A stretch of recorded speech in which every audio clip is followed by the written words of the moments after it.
painel interessantíssimo, quer do ponto de vista científico, de pessoas que têm dedicado parte da sua vida ao tema, neste caso, do património, em particular do património mineiro, que é aquilo que nos traz aqui hoje, e a história também, em particular a história romana, que é tão rica aqui em Alves Estrela. Em primeiro lugar, agradecer ao Artur Martins, diretor do Museu Municipal, alguém que teve uma participação, e o Alex Martins depois certamente fará esse enquadramento, uma participação muito importante nesta investigação. Agradecer particularmente ao Alex Martins, quando fiquei a saber desta investigação, fiquei surpreendido de facto a ver um brasileiro que centra a sua investigação, neste caso a sua tese de doutoramento aqui em Alves Estrela, faz-nos perceber efetivamente que o mundo é muito pequeno, é mais pequeno do que aquilo que parece, e de facto o conhecimento une as pessoas, e dar um agradecimento muito grande em nome do município de Alves Estrela, ao Alex, no trabalho que vem a desenvolver e que hoje apresentará. Só dar aqui uma breve nota. Este trabalho é para nós, podemos chamar quase a cereja em cima do bolo. Temos vindo nos últimos anos, Alves Estrela, a valorizar o seu património mineiro. Esse trabalho já começou há alguns anos, até com a própria edificação desta infraestrutura onde nós estamos hoje, o Museu Municipal de Alves Estrela. Basicamente é um museu devotado à mina e à história da mina, que é inseparável da história aqui, em particular da vila de Alves Estrela. Entretanto, foram feitos outros trabalhos, a central de compressores, os trabalhos de arqueologia desenvolvidos e que vêm dar origem à investigação do Alex e deste trabalho que vamos ver hoje. Mais recentemente, um esforço muito grande tem sido feito no sentido de abrir ao público uma coisa que nós chamamos de Parque Mineiro de Alves Estrela, que tem em vias de ser concretizado, felizmente, com a colaboração de diversas entidades, com muito trabalho que vem de trás, com o apoio dos quadros comunitários, com a capacidade que temos tido de colaborar com entidades como a EDM, as antigas Espíritos Alentejanos, atualmente a Almina, com o Laboratório Nacional de Engenharia e Geologia, etc. Portanto, efetivamente, temos condições neste momento em Alves Estrela, caso se ultimem os últimos pormenores que estão ainda pendentes, para muito em breve termos aquilo que nós chamamos de Parque Mineiro de Alves Estrela. Para vos dar aqui algumas ideias, portanto, a visão que temos desse parque, no fundo, é multifuncional, com várias valências. Certamente e obviamente a questão da história e do património sempre presentes, mas também queremos que o tema da investigação, o tema da pedagogia, da educação, o tema do ambiente, o próprio tema da qualificação esteja presente neste projeto. Foram garantidas já investimentos importantíssimos que o município de Alves Estrela por si só jamais teria capacidade de os fazer. Posso, por exemplo, dar o exemplo da requalificação de toda a zona de Algares. Cerca de 55 hectares foram reabilitados do ponto de vista ambiental, mas não só, foi possível colaborar com a EDM no sentido de deixar aquele espaço também preparado para vir a albergar o Parque Mineiro de Alves Estrela. Portanto, há um conjunto de percursos, há um conjunto de sinalização dentro daquele espaço que infelizmente ainda muito poucas pessoas conhecem, porque ele está fechado precisamente porque o projeto não está ainda efetivado. No mesmo espaço foi possível concretizar uma ambição muito antiga das pessoas aqui do Concelho de Alves Estrela, e não só os amantes da mina de Alves Estrela, porque felizmente são muitas as pessoas apaixonadas pelo tema das minas e da geologia, e que sempre disseram que seria muito importante numa visita a Alves Estrela ser possível as pessoas visitarem ou ter um contacto próximo com aquilo que é a mina, no fundo com o subsolo. Esse projeto está concretizado a 90% pela intervenção da EDM na galeria do piso. Penso que antigamente ela tinha outra piso 30, não é? Atualmente a gente chama a galeria de Algares, para simplificar, para situar. Portanto, essa galeria é proposta sensivelmente um percurso de 450 metros que começa em frente ao bairro do Plano, ou termina, conforme entramos por um lado ou por outro, começa em frente ao bairro do Plano e acaba sensivelmente ali na zona do Malacate de Vipasca. Portanto, são 420 metros, é possível fazer esta visita em condições de segurança. A galeria, para além disso, tem interesse não só do ponto de vista da história do trabalho que era desenvolvido ali no século passado, mas também do ponto de vista geológico. Como ela atravessa ali uma parte do chapéu de ferro, ela efetivamente tem interesse até desse ponto de vista. Foi possível realizar, por exemplo, outro investimento muito importante, o Centro de Estudos Geológicos e Mineiros do Alentejo, que já está edificado. Portanto, faltam pormenores, nomeadamente a vedação e os acabamentos exteriores, e que se pensa que o NEG venha a inaugurar aquele espaço em setembro ou outubro ainda deste ano, transferindo alguns técnicos que vão vir, nomeadamente geólogos, que vão vir a trabalhar aqui em Aljustrel. Foi edificada também uma litoteca, era outra ambição que nós tínhamos aqui para a nossa terra, poder ter uma espécie de biblioteca geológica que será possível visitar e colocar à disposição das pessoas. Temos um projeto a ser construído em colaboração com o NEG, também com o NEG, da construção de um projeto também muito antigo, há mais de 10 anos, certamente, que se fala dele, que é o Jardim Geológico do Chapéu de Ferro de Algares. Esse projeto está também em andamento. A requalificação dos bairros mineiros foi incluída num programa que é o PEDU, portanto, e vamos valorizar certamente os bairros mineiros e o conjunto destas intervenções, daquelas que já foram feitas no passado, das que foram concretizadas recentemente e daquelas que serão concretizadas nos próximos 2-3 anos, certamente darão a esta visão de conjunto uma valorização muito grande do património mineiro de Aljustrel, que será colocado pelo serviço das pessoas, em primeiro lugar das pessoas de Aljustrel, mas depois também de todos os que nos venham visitar. Eu agora deixava aqui de papaguear um bocado e passávamos a quem percebe realmente o assunto, que é o Artur Martins e o Alex, aproveitando mais uma vez para agradecer a vossa presença. Foi bom eu estar aqui a papaguear. Entretanto, as pessoas que chegaram não perderam nada. Vamos ouvir quem sabe, está bem? Muito obrigado. Boa tarde.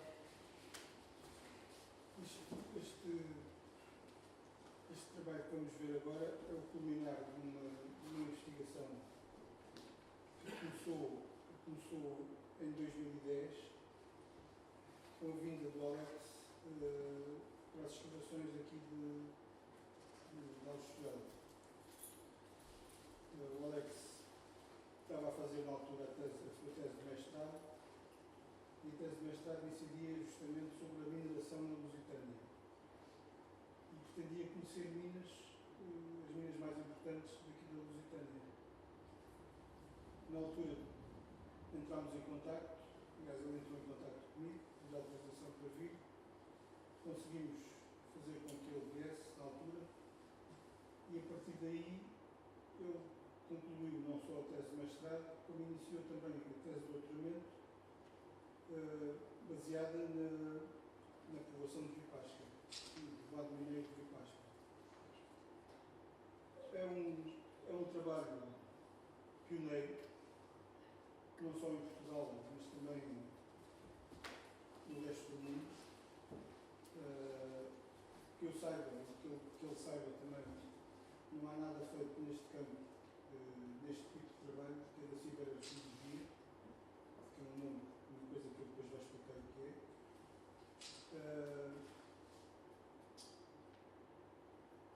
E, provavelmente, com este trabalho, que para nós, para além do aspecto científico que apresenta, tem também um outro aspecto importante, que é o aspecto patrimonial.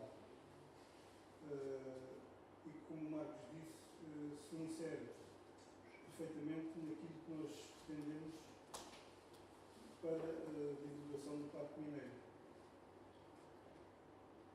Paralelamente, portanto, a este trabalho, o Alex está a desenvolver outros outros temas, também ligados à Vipasca, um site e mais uma app. E se tudo correr bem, ainda irá fazer mais tarde um trabalho do mesmo género, não sobre Vipasca ou sobre o Rito Romano, mas mais sobre a mineração na pré-história aqui em Aljustrel. Também é um assunto que está muito pouco conhecido, que até há pouco tempo não tínhamos provas de que tivesse existido, mas que neste momento, devido às escavações que realizamos aqui em Aljustrel, já temos, portanto, provas de existência de mineração em períodos pré-históricos aqui em Aljustrel. E eu não queria também alongar muito mais, porque ele vai ter muito que falar e melhor que ele explicará tudo o que é que consta este trabalho.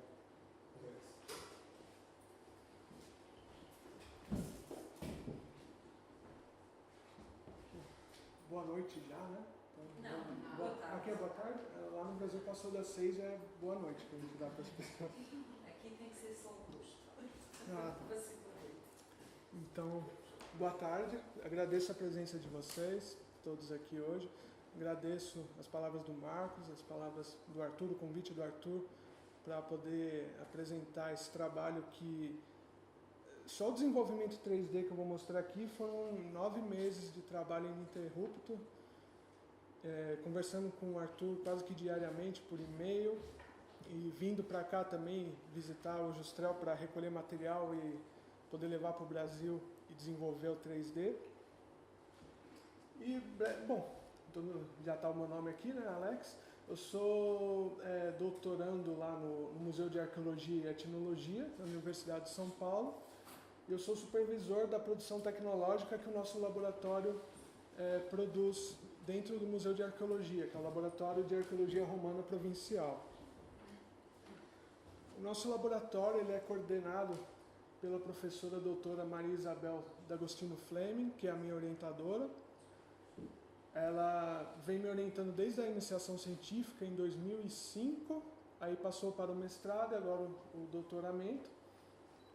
Nós temos um laboratório temático financiado pela Fundação de Amparo à Pesquisa do Estado de São Paulo, a FAPESP, e a gente tem por esses objetivos principais a ampliação e diversificação do espaço científico, ao mesmo tempo com os níveis de expressão compatíveis com o museu universitário.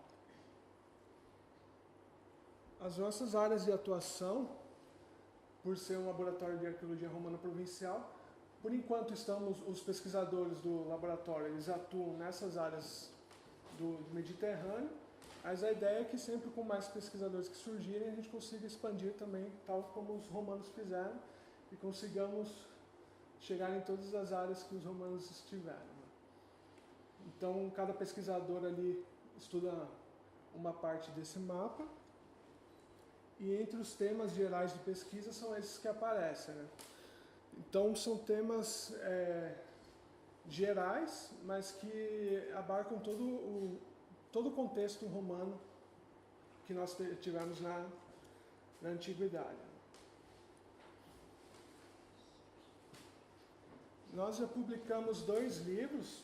O primeiro, em 2005, foi uma tradução de um curso do Patrick Leroux. O professor Patrick Leroux foi nos visitar na Universidade de São Paulo, deu esse curso. E a doutora Tatiana Bina, membro do laboratório, traduziu. Esse livro é uma edição bilíngue que a gente lançou no ano passado.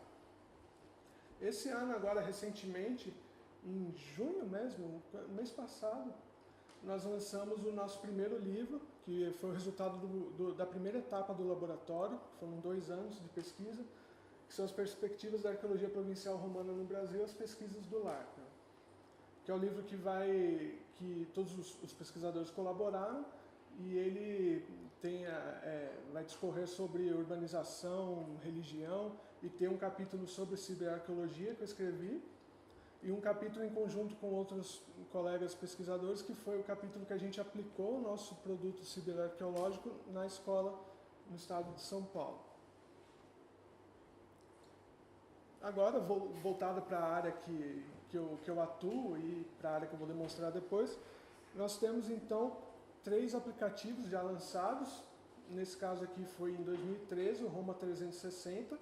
Estão todos disponíveis em nosso site, que é um mapa de Roma no ano de 360 depois de Cristo, que você consegue visualizar ele girando, né, rotacionando o mapa, e os principais pontos, quando você coloca o ponteiro do mouse, do rato, eles acendem e aparecem a nomenclatura do local. O grande projeto até o momento que a gente teve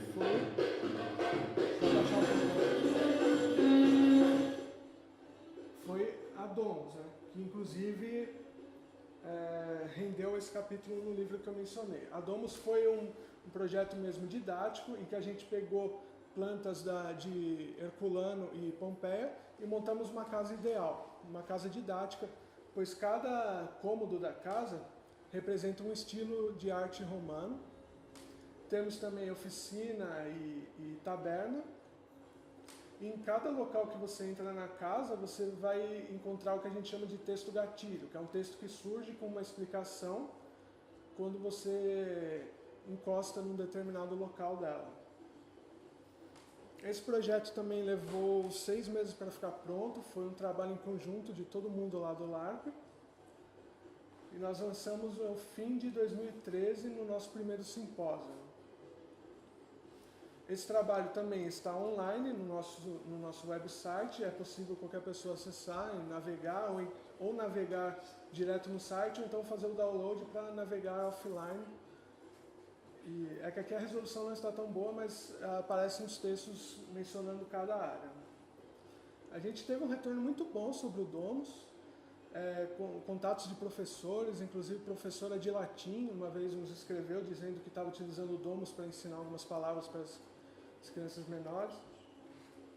O Domus também já foi fruto de apresentação em alguns simpósios internacionais, tanto no Brasil, e aqui na Europa também. O mais recente foi agora em março, que eu fui me apresentar na Noruega, no Congresso de Computação Aplicada à Arqueologia, e também o retorno, o feedback foi muito bom. E para facilitar também a experiência do Domus, para que mais pessoas consigam utilizar ao mesmo tempo, foi repensado o mesmo aplicativo em uma versão de realidade aumentada, por isso Domus RA. Que Domus RA, a mesma tecnologia utilizada no Pokémon, que a gente tem no celular, que é quando você aponta para um determinado local, surge na tela o objeto 3D. Então aqui você pode utilizar o seu smartphone ou um tablet, imprime a planta que a gente disponibiliza no site, a planta da casa, e os mesmos cômodos que temos lá no Domus, vamos ter aqui no Domus RA. Foi pensado para trabalho em conjunto de alunos em escola, porque você pode imprimir o mapa do tamanho que quiser, colocar numa mesa e várias crianças, vários alunos podem utilizar ao mesmo tempo.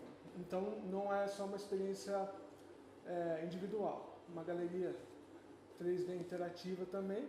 E os textos de apoio, que tanto no Domus como no Domus RA a gente fornece, que são textos escritos pelos pesquisadores do laboratório, com referências bibliográficas, também de importantes pesquisadores da área de Roma. E o Domus RA também está disponível no nosso site, ou então na Google Play. É só procurar lá pela gente ali, LARP, que vai ter o Domus RA e uma outra versão do Domus, que é a Domus Redux, que é uma versão mais leve para rodar em smartphone, mas o conteúdo é o mesmo. Os projetos futuros agora, que a gente está entrando na segunda etapa do laboratório, com o financiamento da FAPESP. A partir desse ano já foi aprovado, a gente já está dando continuidade. Nós vamos ter o Herculano 3D, que é uma reconstituição em 3D dos principais pontos de Herculano, também navegável em primeira pessoa. Vídeos educativos, que vão ser uma série que a gente vai lançar na internet com os temas que cada pesquisador estuda. Então a gente vai gravar uma série de entrevistas com os pesquisadores, colocar animações 3D, imagens e lançar na internet como uma série mesmo educativa. A instalação interativa que o nome provisório ainda é Roma Caminhos no Passado, que vai ser uma instalação com óculos de realidade virtual, óculos Rift ou HTC, que vamos ter dentro do museu para as pessoas poderem experimentar mesmo tanto o Domus que eu mostrei aqui, como o Futuro Herculano e o Vipassca Antiga, que eu vou falar daqui a pouco. Continuando, a gente tem aqui um projeto bem legal, que está sendo desenvolvido pela nossa pesquisadora de iniciação científica, a Júlia Faria Codas, que ela está agora desenvolvendo um mapa interativo com todas as áreas que os pesquisadores do LARP visitaram, mapearam, né, pegaram os pontos no GPS, tiraram fotos e agora ela está desenvolvendo esse mapa interativo, que ao mesmo tempo, aqui é só um exemplo das fotinhos, a imagem ficou pequena por causa da tela, mas logo estará online. Aqui também que você consegue ver as fotos que a gente fez. E o glossário, esse mapa está ligado a um glossário que a gente está montando, porque glossários de termos antigos, arquitetura antiga ou religião da antiguidade, no Brasil são escassos, assim, a gente não tem. E geralmente o pessoal da faculdade de arquitetura, quando está no primeiro ano e precisa estudar isso, acaba recorrendo ao museu, e é sempre um livro aqui, outro lá. Então a Júlia está pegando todo esse material e transformando num glossário, que ao mesmo tempo vai ser uma página na Wikipédia. Então esse daqui vai ser uma coisa linkada à outra. Você vai poder acessar o verbete e ir para o mapa interativo. E no mapa interativo também, além das fotos, a gente está agora com um projeto de escanear algumas peças do nosso acervo e colocar em 3D para a pessoa poder visualizar ela em toda sua extensão, vamos dizer assim. Apresentado o laboratório, vou então entrar no assunto principal aqui, que é o Vipassca Antiga. Como o Arthur já falou, eu comecei os trabalhos aqui em 2010 com a ajuda do Arthur, quando eu vim escavar aqui a oficina de Azinhal. E em 2012 começou então, eu prestei a prova de doutoramento e agora estou no doutorado com previsão para acabar agora em janeiro de 2017. E durante esses quase 5 anos eu tive a felicidade de viajar para cá, pelo financiamento da FAPESP, e poder trabalhar junto ao Arthur, a quem eu agradeço demais, porque eu tive carta branca, como a gente fala, lá no Brasil, não sei o que é você ter liberdade de pesquisar o que você quiser, tanto no acervo aqui quanto em campo. O Arthur me levava para a gente poder tirar fotos, fazer filmagens. Então, grande parte desse trabalho que eu realizo, grande parte do meu doutorado é devido ao Arthur mesmo. Isso aqui é só um resumo do meu projeto de doutoramento, o título, né, Ciberarqueologia em Vipassca. Aqui é o resumo que diz basicamente que eu vou tentar reconstituir a paisagem de Vipassca em 3D de modo interativo. Mas quando eu falo em ciberarqueologia, eu estou falando sobre um termo que é recente na área da arqueologia. É um termo que surgiu mais ou menos por volta dos anos 2000. E a ciberarqueologia, se a gente divide, a gente vai ter o ciber dela, significa cibernética, né? Aqui eu coloquei bem resumidamente o que seria a cibernética, que ela surge por volta dos anos 40, com esse grande pesquisador, o matemático Norbert Wiener, e ele vai estabelecer essa área de pesquisa, que é uma área de pesquisa sobre a comunicação entre o homem e a máquina. A cibernética é bem mais complexa do que isso, mas é só para a gente ter uma ideia, então, de que todo aquele maquinário que te dá um retorno em tempo real, isso é cibernética, porque ele está regulando a todo momento a resposta do usuário. Dentro dessa cibernética, nós temos o campo, então, da realidade virtual, que ela surge na década de 40 com a construção de simuladores de voo pelos Estados Unidos, mas o grande boom assim, da realidade virtual foi na década de 60, com o pesquisador Ivan Sutherland, do MIT, que ele vai criar os óculos de realidade virtual e realidade aumentada. Aqui eu tenho um exemplo. Esse é um tipo de óculos que a gente comprou para o nosso laboratório, que vai estar instalado ali. Nesse caso é o óculos Rift, que é um óculos que o usuário fica totalmente imersivo naquele ambiente, né? Você tem uma visão de 360 graus, ele captura todos os movimentos da cabeça, e agora o Oculus Rift também lançou 2 controles sem fio que você consegue então manipular os objetos no espaço 3D virtual. E aqui eu entro então num campo importantíssimo da realidade virtual, que é o primeiro, a imersão. É fundamental que exista imersão em realidade virtual, é fundamental que exista também na cibernética. E deixa eu ver aqui. E um outro campo aqui, além da imersão, é uma interatividade em tempo real. Aqui no caso é um jogo, é o Assassin's Creed Unity, que se passa na França revolucionária, aqui no caso é a Bastilha, quando eles estão tomando a Bastilha.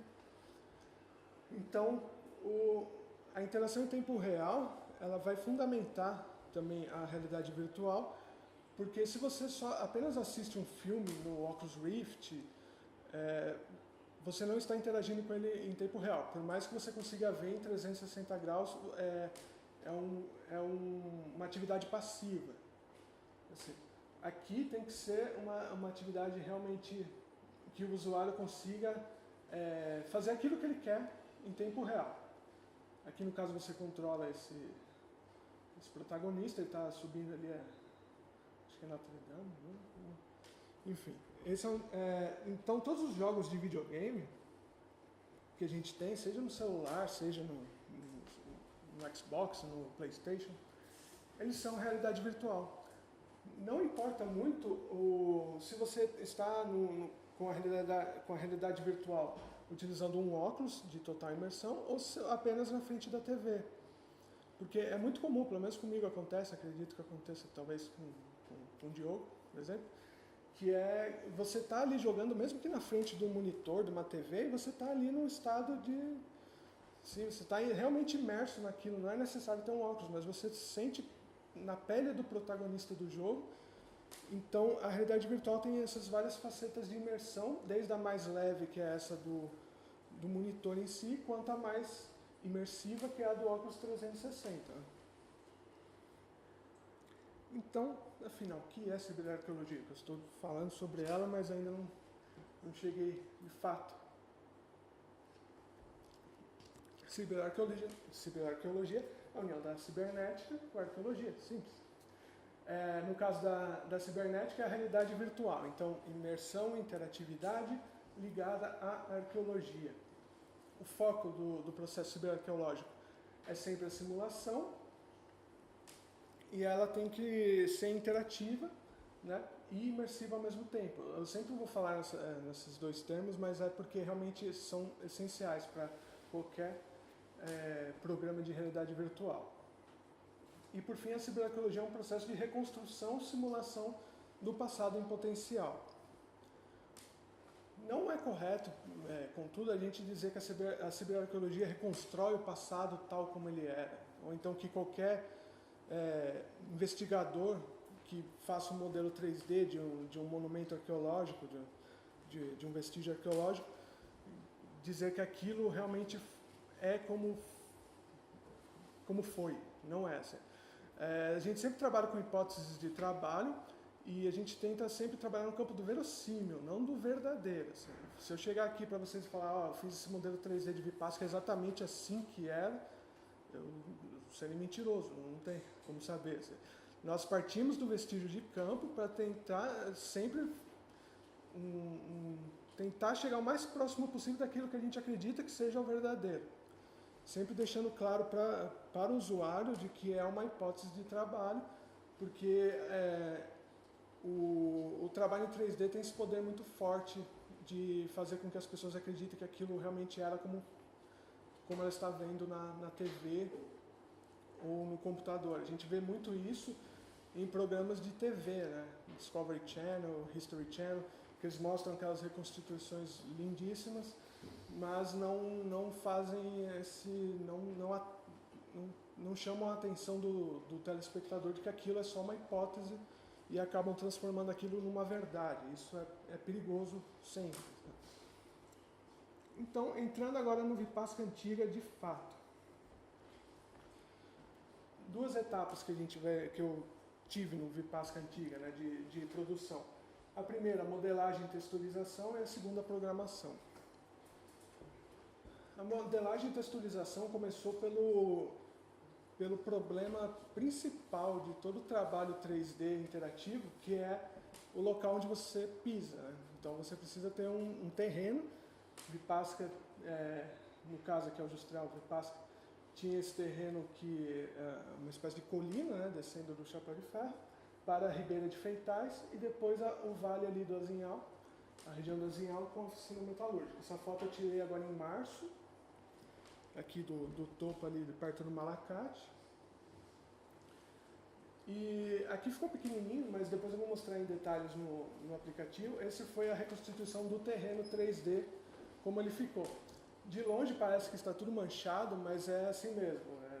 Não se preocupem. Quando você chega perto, a visão em primeira pessoa faz com que todas essas manchas sejam mescladas e você tenha uma ideia de um terreno mais parecido com o real.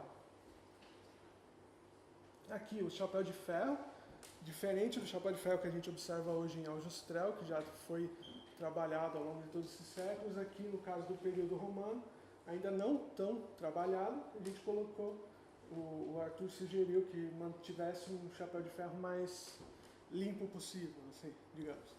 Então esse daqui foi o Chapéu de Ferro com a sua coloração também, que é a texturização, né? A texturização é toda a pintura do objeto 3D. Foi feita a partir das fotos que eu tirei aqui em março também. Um dos marcos muito importantes aqui na paisagem de Aljustrel, na paisagem de Vipasca, a Casa do Procurador. A Casa do Procurador a gente tem boa parte da planta dela já escavada, já trabalhada. E o que vocês estão vendo aqui, essa parte da base aqui, é uma fotogrametria. Depois eu vou explicar direitinho o que é, mas a fotogrametria é você pegar fotos e transformar aqui num objeto 3D. Então, eu parti da fotogrametria, junto com a planta que o Arthur forneceu, a partir dos trabalhos do projeto Vipasca, e eu fiz o levantamento aqui das paredes da casa, que em termos técnicos a gente chama de puxando o Z, né, o eixo Z da planta. Então essa aqui é uma blocagem. Uma blocagem são elementos primitivos simples que você só coloca para ter uma ideia de escala e depois você trabalha em cima disso para transformar no produto final, que no caso ficou assim. Nossa hipótese de trabalho fechando as paredes, já que a gente não tem a planta completa, temos partes dela. Ficou desse modo, com o impluvium, que a gente consegue visualizar muito bem lá quando vai num campo, na Casa do Procurador. E aqui já texturizada, como ficou na versão final. Para além da Casa do Procurador, que era uma domus, né? A domus é uma casa romana mais abastada, viviam as pessoas com mais poder aquisitivo. Nós temos as insula, que são os blocos de apartamentos da antiguidade romana. Então, esses blocos também já foram evidenciados aqui na paisagem de Aljustrel. E eu modelei esses 3 tipos aqui para poder espalhar pelas áreas onde foram encontrados vestígios. E por ser o Vipasca, por ser uma área de mineração e que acredite-se que o teor de poluição fosse altíssimo, eu também joguei isso nas paredes das ínsulas. Como vocês vão ver depois, elas são todas manchadas, são rústicas, digamos assim, com a degradação vinda da poluição da mineração, dos trabalhos de mineração. Outro marco que a gente tem na paisagem aqui é a oficina metalúrgica, ali de Azinhal, e foi feito esse mesmo trabalho de fotogrametria.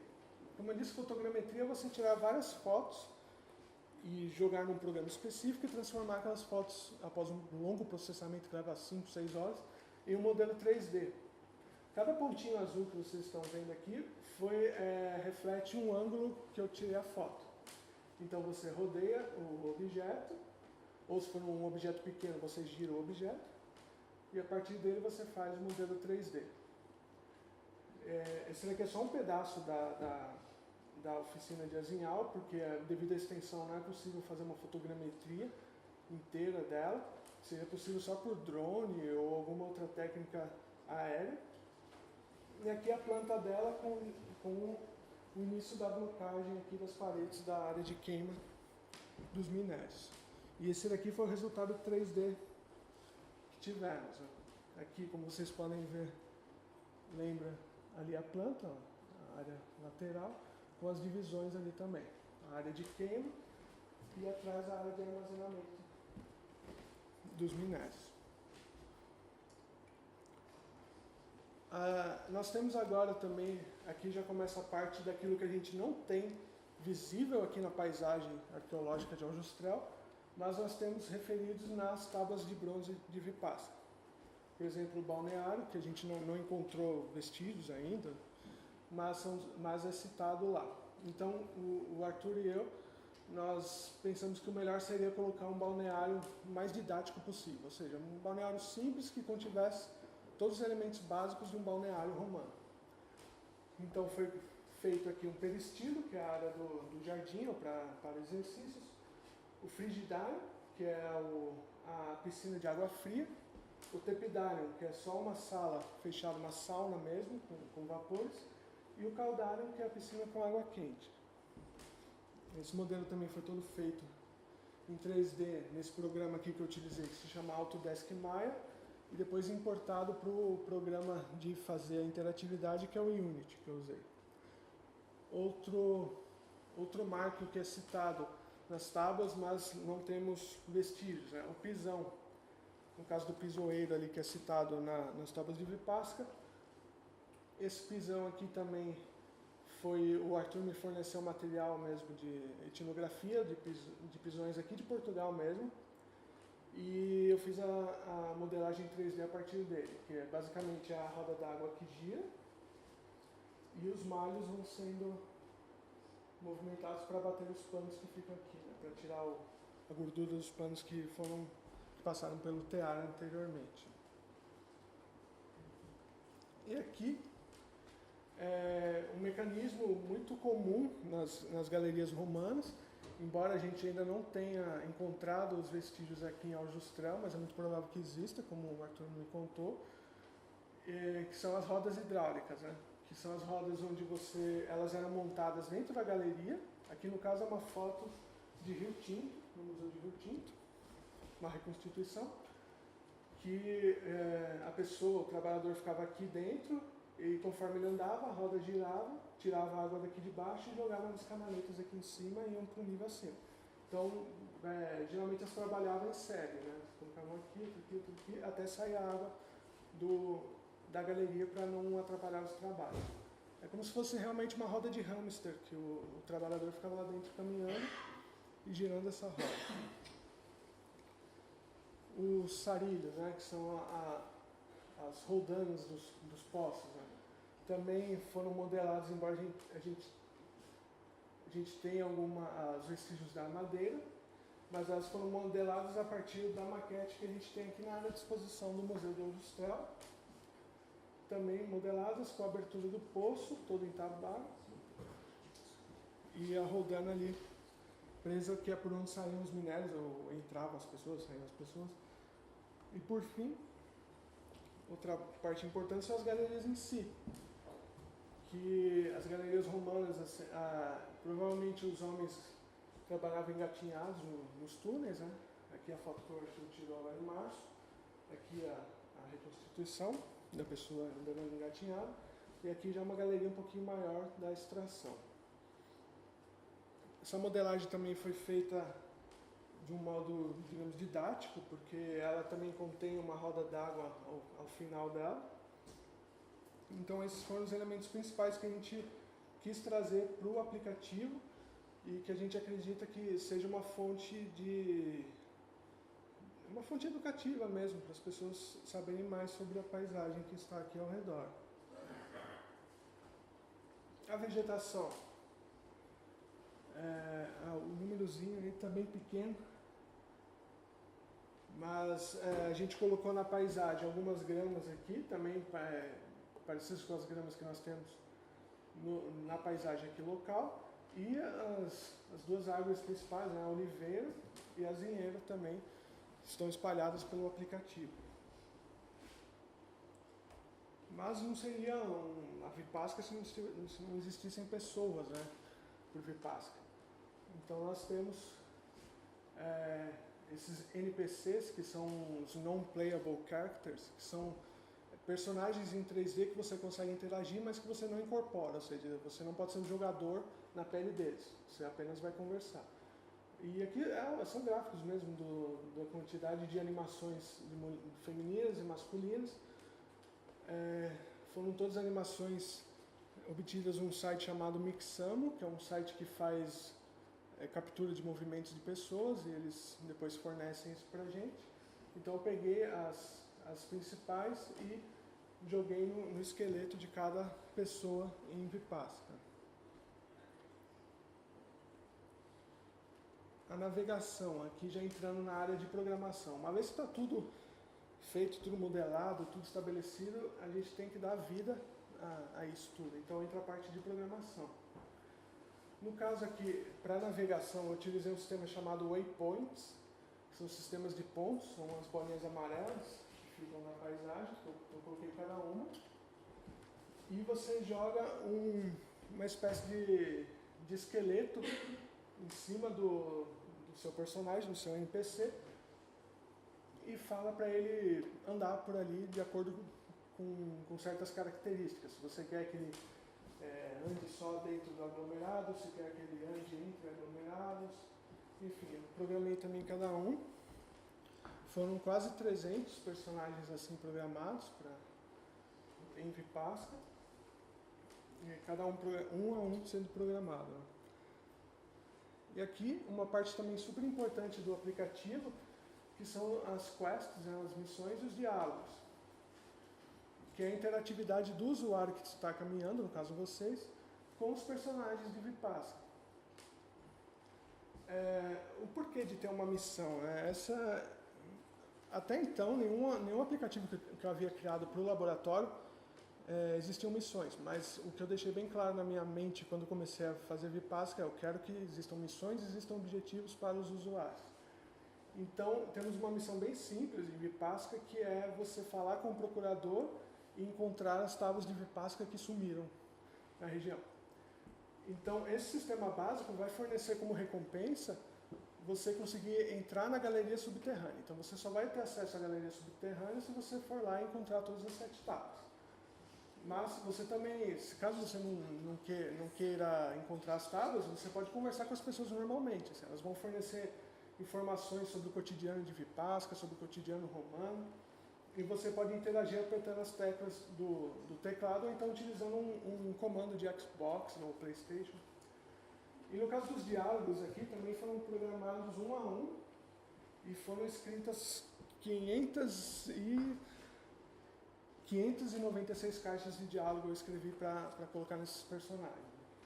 São 266 NPCs com 78 atores. Os atores são as pessoas que falam algo no aplicativo. Aqui são 22 personagens que você consegue interagir respondendo e 56 personagens que você consegue interagir apenas observando eles falando sobre o dia a dia, reclamando ou estando felizes, enfim. É aquilo que a gente chama de dar vida ao aplicativo, né? Você cria uma dinamicidade dentro desse sistema. Também temos aqui como interface a transcrição direta da tábua de Vipassana. Essa transcrição foi feita, as transcrições todas foram feitas pelo professor José de Encarnação, estão no livro editado aqui pelo museu, pelo Arthur, das tábuas de bronze de Vipassana, de Aljustral. Então, cada vez que você encontra uma tábua, ela vai dar uma parte da transcrição para você aprender mais também, ficar mais por dentro do assunto do que acontecia em Vipassana na época. Além disso, eu coloquei esses navegadores, né, essas tábuas aqui, esses letreiros mesmo, espalhados pela paisagem para o usuário não ficar perdido também, porque só o terreno aqui tem quase 4 km², então caminhar 4 km² sem ter nenhum tipo de letreiro seria difícil. Então eu coloquei a tábua ao letreiro em latim E a partir da tecla ou do botão do comando você consegue ver a tradução também. Outra coisa que também acontece no aplicativo é que as áreas principais que você visita, quando você adentra, aparece o nome dela aqui também para facilitar a navegação do usuário. Aqui no caso o fórum, com o pregoeiro ali ao fundo. Para quem gosta mais de história e arqueologia, eu espalhei esses estandartes romanos pela região, que são todos esses que brilham em roxo, lilás, que são contextos que eu escrevi para o mestrado e para o doutorado, que eu peguei alguns excertos e coloquei aqui, e eles são contextuais, né? Por exemplo, o estandarte perto da casa do procurador vai dar uma informação sobre a casa do procurador, né? Do chapéu de ferro, da necrópole. Então, quem tiver interesse de saber mais sobre essa parte assim, científica mesmo, arqueológica, pode, a partir dos estandartes, ter pelo menos um ponto de início para pesquisar mais se tiver interesse.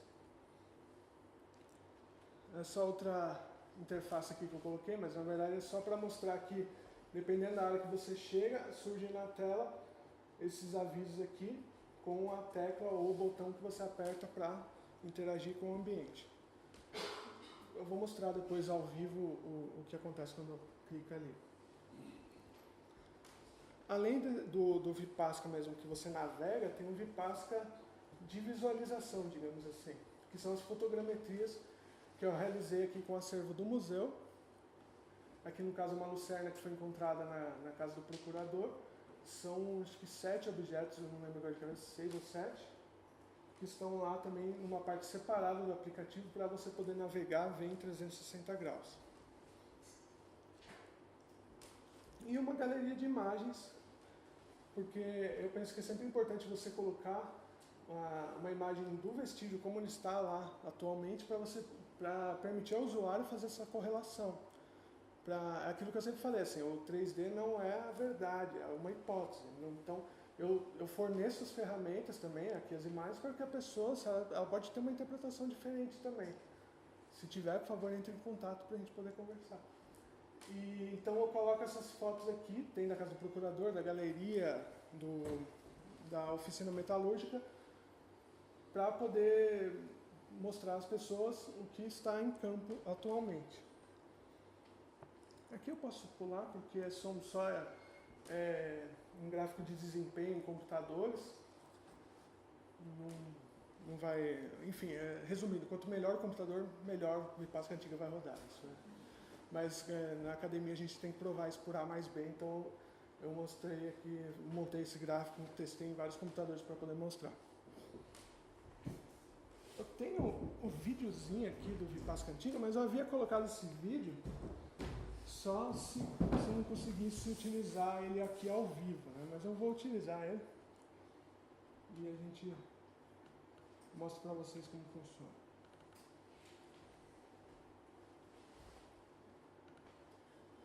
Como eu disse, foi feito no motor gráfico Unity, que é bastante utilizado na área de educação. Agora acho que eu posso aumentar o som.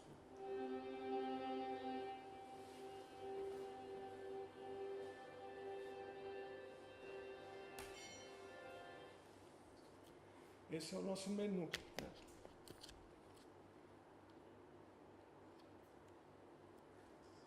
Vamos ter o aplicativo principal, que é o iniciar, os extras e os créditos. Eu vou começar pelos extras aqui, que são aquelas últimas fotos que eu mostrei.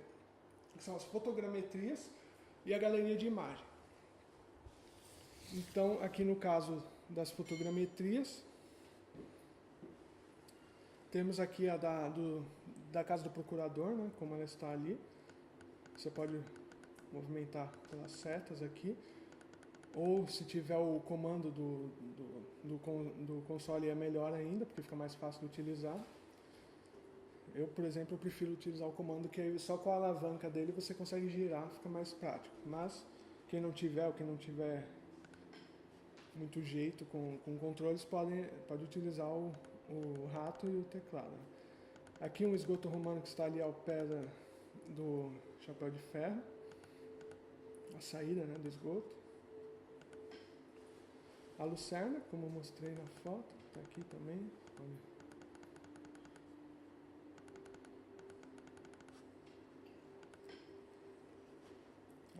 um zoom out aqui. Aqui a taça com asa decorada. Todos esses artefatos são do contexto da casa do procurador. Também uma outra taça sigilada. E por fim aqui o almofariz, que é onde eles moíam, né? Essa parte de fotogrametria. A parte da galeria de imagens, aqui, né, como eu mostrei, pode casa do procurador, vai ter, eu vou passar aqui rapidinho só para vocês. Deixa eu chegar aqui na outra. Aqui da oficina metalúrgica de Azinhal.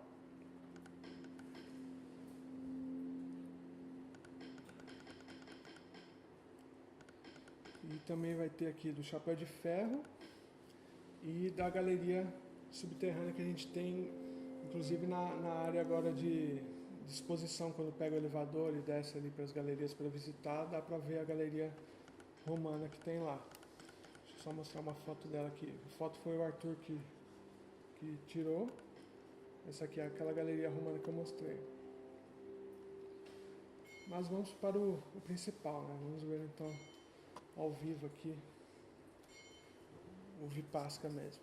Aqui é só mesmo o comando de movimentação, usando a tecla A, W, S, D e o mouse para visão, como qualquer jogo de tiro, qualquer jogo em primeira pessoa que nós temos é esse tipo de movimentação, ou então utilizando o comando do Xbox ou do PlayStation, ou qualquer outro comando. Não sou patrocinado por nem o PlayStation nem a Xbox. Certo. Eu coloquei esse aviso no início porque eu quero que as pessoas tenham liberdade para poder fazer o que elas quiserem dentro desse aplicativo, que elas utilizem como quiserem. Então você tem a opção que é simplesmente navegar pela paisagem, ver os edifícios, conversar com uma pessoa ou outra. E a número 2, né, a opção número 2, que é a mais interessante, que é você cumprir os objetivos que o procurador lhe dá e ter o acesso à galeria de exploração mineral. Então aqui nós temos Vipassca antiga. Deixa eu olhar aqui, senão eu vou ficar perdido aqui. Tá. Lá ao fundo tem a oficina, eu vou lá depois para mostrar para vocês. Aqui já tem o primeiro estandarte que eu mencionei. Ó. Apertando a tecla 3 ou o botão X, você interage e aparece o texto com a informação do local. Apertando novamente desaparece, ou então se você apertar e esquecer de apertar novamente, é só se afastar que ele some sozinho. O letreiro aqui em latim, só que também você quer saber a tradução, aperta, aparece ali em tempo real a tradução. Eu coloquei também nos locais comerciais e alguns locais principais essas placas de madeira em cima das portas, aí no caso a domos, que na hora que você chega perto surge a tradução, né? Então a gente sempre vai ter o latim e o português aqui. No caso, claro que a tradução de domos não é casa do procurador, é casa, mas aqui eu coloquei casa do procurador para a gente poder encontrar de acordo com o objetivo inicial que aparece na mensagem. Então essa seria a nossa casa do procurador. E esse daqui é aquilo lá que eu falei do número 3 que eu ia mostrar, que é o seguinte: nessa área e na oficina eu tenho a fotogrametria dentro do objeto 3D. Então apertando o 3 aqui, você consegue visualizar aquilo que está em campo agora ali na casa do procurador. E para quem tiver mais interesse arqueológico, ou enfim arquitetônico, tem os textos aqui que mostram as áreas nas setas aqui, né? Impluvium. Aqui a parte do forno posterior também, né? Período pós-romano. E apertando 3 novamente a gente sai daqui. Aqui, não sei se dá para ver bem, ali no canto superior está em cinza, ali a frase, procurador tecla I. Quando aparecer isso no Vipassca, é sinal que você pode interagir diretamente com um NPC, com um personagem. E para você interagir, se você apertar aqui, não vai adiantar nada. Estou apertando, não vai. Ó. Não vai. Aí na hora que fica amarelo, sim, já está habilitado para você falar. Então vamos ver o que o procurador tem a dizer, né? Não sei se fica bom para ler de atrás, mas ele fala que tem uma missão para você, que algumas tábuas estão perdidas e são 7 no total. E se você encontrar todas, ele vai lhe dar a concessão da mina, da exploração da mina. Então você aceitando ali a missão, né? Sim, senhor, aperta a tecla 1. Encontre todas as tábuas espalhadas, que é essa que está girando, parecida com essa, e retorne aqui para falar com o procurador. Vai surgir ali no canto direito superior um mapa com pontos vermelhos, que são os pontos que provavelmente você vai encontrar alguma informação sobre a tábua. Eu coloquei isso também para a pessoa não ficar horas e horas navegando pela paisagem e vai ficar perdida, né? Não quero que o usuário se sinta desestimulado a participar do aplicativo. Então, caso você não lembre o que é isso, chega aqui, pergunta e fala, marque as localizações do seu mapa. Então, vamos lá. Eu não vou encontrar todos os pontos, porque também perderia a graça aqui para vocês. Eu quero que depois vocês utilizem o aplicativo. Aqui é a cozinha, vamos ver aqui o que tem na cozinha. Essa parte é sempre interessante quando eu mostrava o Domus para as escolas, porque é muito legal ver a reação dos alunos quando você fala que o banheiro ficava ao lado, a casa de banho ficava ao lado do fogão, numa casa romana. Então, os alunos ficam loucos, assim.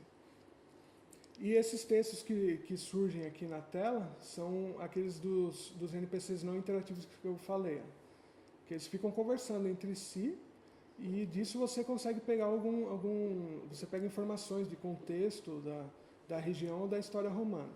Aqui, no caso, eu coloquei um estandarte aqui dentro. Esse aqui é bem amplo, não vou demorar, mas quem, novamente, tiver paciência, tiver o interesse de saber mais, é só ler. Então, eu falei que eu ia achar uma, pelo menos eu vou achar uma. Então, vamos ver. Já estou entregando onde está a primeira tábua. Né? Então, aqui é a região do fórum, o pregoeiro. Né? Todas essas frases do pregoeiro eu retirei diretamente da transcrição da tábua de Vipassana. Então, são regulamentos que constam na tábua e que aqui ele está falando para a população. Né? Então, é um meio também de você aprender um pouquinho mais sobre a cultura local, a história de Vipassana e a cultura local. No caso aqui nós temos 10 tábuas, né? Então só tem 3 aqui, ali as tábuas de legislação. E caso fique perdido na conta, mesmo que mostre aqui na tela, você pode voltar aqui quando terminar de achar uma tábua que ela vai aparecer. Então faltam 7, conforme você vai encontrando, elas vão aparecendo aqui. Vamos encontrar a primeira aqui. Ó, aqui o sapateiro, né? O sapateiro também é citado na tábua de Vipassana. E está amarela lá em cima, então é sinal que a gente pode falar com ele. Né? Vamos ver o que... Se a gente quer comprar... Não, vamos pular direto para perguntar se ele sabe alguma coisa das tábuas. Né? É meio desconfiado. Né? Você está me acusando de algo? Não, né? Vamos responder o número 1 aqui, jamais. É só uma pergunta. Eu vi relatos de que uma tábua está em uma taberna aqui perto, em uma domus. Se não for comprar nada, tem um bom dia, as pessoas não são muito bem educadas. Mas então a gente já tem uma dica, que uma das tábuas vai estar em uma taberna e em uma domus. Né? Aqui no caso, os usuários vão depois procurar as domus que estão aqui nessa parte do aglomerado, procurar a tábua. Aqui é o mestre-escola, né, que era o professor, a única pessoa isenta de impostos em Vipassana. E aqui ele fica contando os princípios da aritmética, e o aluno reclamando que está com fome, né, Aristóteles, ali com os tabletes também que eles escreviam. Enfim, vamos achar a primeira tábua que é mais, para a gente mostrar a interface aqui. Então, nossa, eu não sabia, mas ela está aqui. Aqui, numa taverna, tem a primeira tábua. Na hora que você encontra a tábua, aparece então a transcrição do excerto da tábua. Né? no caso aí sobre o sapateiro, com a transcrição direta. Aí quando não quiser ver mais, ali no canto superior esquerdo fala tecla E ou X no Gamepad para fechar. Então tecla E aqui, fechou, já foi. As demais tábuas eu não vou mostrar, porque eu não quero estragar a surpresa ou estragar a experiência.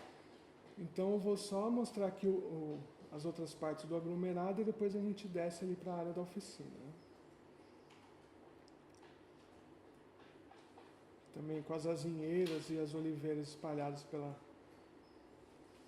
paisagem. Eu vou ali no chapéu de ferro para a gente ver ali, aqui, tendo uma visão de cima.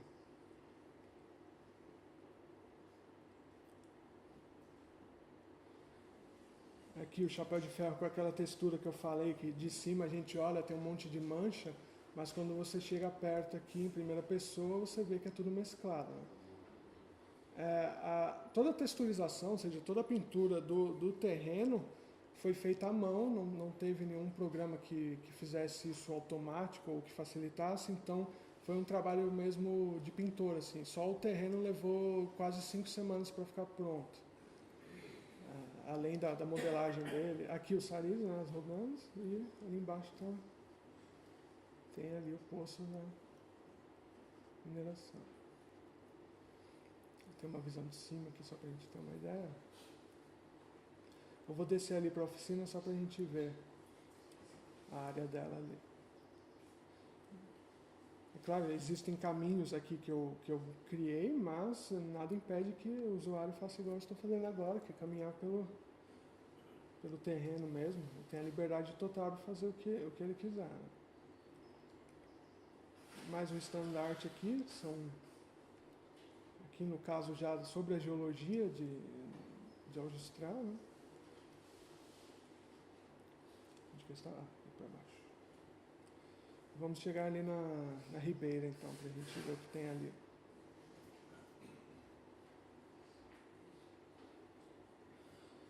Aqui já é a área mesmo então dos trabalhos de queima de minérios. Né?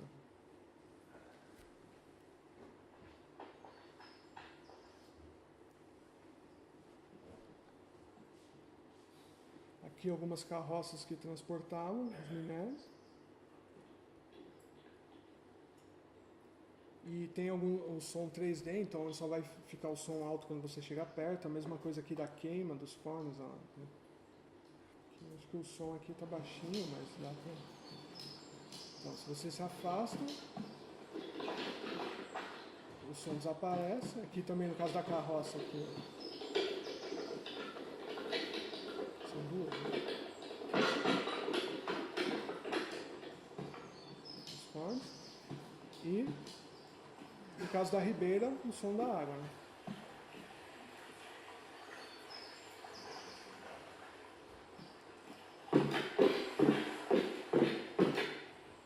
Aqui é a oficina. Aqui então é a oficina a partir daquela que eu mostrei para vocês, a partir da planta, aqui também com a queima, com armazenamento aqui dentro. E aqui vem a segunda fotogrametria do aplicativo, que é a que eu fiz lá em Azinhal mesmo. Né? Que é uma das paredes ali com a área avermelhada, que seria a área da queima dos minérios.